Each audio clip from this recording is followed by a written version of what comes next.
السلام علیکم۔ Second part کہانی کا۔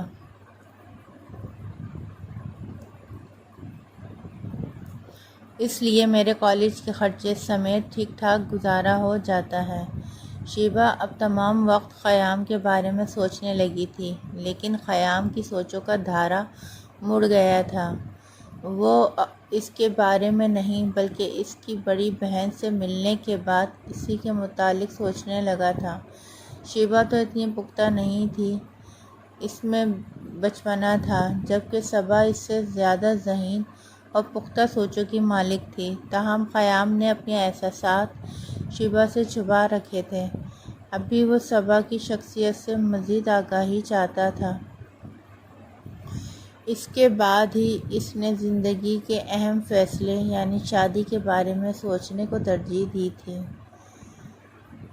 انہی دنوں صبا نے اپنی طبیعت کی خرابی کے باعث کالج سے چھٹیاں لے لی تھیں۔ میں ان سے ٹیوشن پڑھنے گئی تو بولیں، سلمیٰ ان دنوں مجھے یکسوئی چاہیے، میں ڈائری لکھ رہی ہوں، لہٰذا تم کچھ دن چھٹی کر لو۔ اس وقت بھی وہ میز پر جھکی کچھ لکھنے میں مصروف تھیں۔ تبھی اطلاعی گھنٹی بجی۔ آنے والا خیام تھا۔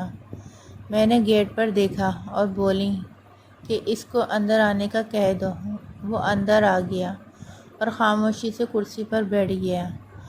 آج میں نے پہلی دفعہ غور سے صبا باجی کو دیکھا تو وہ مجھے ان میں کافی تبدیلی نظر آئی۔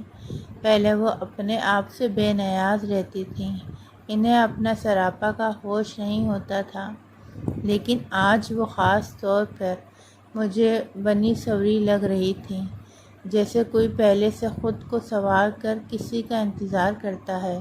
اگرچہ ان کے سنگار میں بھی سادگی تھی، لیکن اس سادگی میں بھی پرکاری تھی۔ ان کے بال سلیقے سے بنے ہوئے تھے، مگر لمبے اور سیاہ بالوں کا ڈھیلا ڈھالا جوڑا ان کی پشت پر روپ بڑھا رہا تھا، اور سونے کی 2 روپہلی چوڑیاں کلائی میں کنکنا رہی تھیں۔ گلابی ایڑیوں میں نئے نازک چپل تھی۔ کمرے میں وہی ہلکا اندھیرا تھا، مگر کھڑکی کھلی تھی جس سے روشنی ایک خاص زاویے سے آ رہی تھی۔ اس روشنی کے ارغوانی رنگ سے وہ کسی حسین خواب کی طرح جگمگا رہی تھیں۔ آج بہت اچھی لگ رہی ہیں صبا۔ خیام کی اس انداز تخاطب پر میں حیران تھی اور میری حیرانگی سے وہ باخبر۔ باجی کہہ رہی تھیں، خیام تم جلد آ گئے، جبکہ شیبہ ابھی تک نہیں لوٹی۔ یہ بات انہوں نے میرے سامنے ایسے انداز سے کہی جیسے خیام کو کسی بھولی ہوئی بات کی یاد دلائی کرا رہی ہوں۔ تبھی خیام نے میری موجودگی کو نظر انداز کرکے کہا، کیوں، کیا میں آپ سے نہیں مل سکتا؟ باجی نے ایک نظر انداز مجھ پر ڈالی اور پھر گویا ہوئیں، ہاں کیوں نہیں، مل سکتے ہو، لیکن تم مجھ سے مل کر بور ہی ہوگے۔ اس بوریت سے تو مجھے عقیدت ہو گئی ہے، وہ بولا، اور یہ آج سے نہیں، تبھی سے ہے، جب سے آپ تحریریں پڑھ رہی ہوں۔ تبھی میں نے باجی سے اجازت چاہی اور گھر آ گئی۔ یہ سردیوں کے دن تھے۔ باجی باغ میں میز پر کرسی ڈالے کچھ لکھ رہی ہوتی تھیں اور خیام ان سے ملنے آ جاتا تھا۔ میں بالکونی سے دیکھتی اور وہ دونوں باغ میں اس جگہ کرسیاں ڈال لیتے جدھر دھوپ ہوتی اور باتیں کرتے رہتے۔ یوں لگتا جیسے خیام ان کے افسانوں پر اظہار رائے کے بہانے خود باجی کی شخصیت کو پڑھنے کی کوشش کر رہا ہو۔ یہ گفتگو تو ایک بہانہ تھا، دراصل وہ دل میں ٹھان چکا تھا کہ اس نے شادی شیبہ سے نہیں صبا سے کرنی ہے، اور وہ بھی اس کے ارادے کو کسی حد تک سمجھ چکی تھی، کیونکہ وہ اپنی دلی کیفیات کا اظہار ڈھکے چھپے لفظوں میں کیا کرتا تھا۔ میں اکثر دیکھتی کہ صبا باتیں کرتی اور وہ چپ چاپ سنتا رہتا، اور جب کسی بات کا جواب دیتا تو صبا باجی کو اس کے دل میں چھپی محبت کا اشارہ ملتا اور وہ سر جھکا لیتی، جیسے کسی حقیقت کے روبرو ہونے سے آنکھیں چرا رہی ہوں۔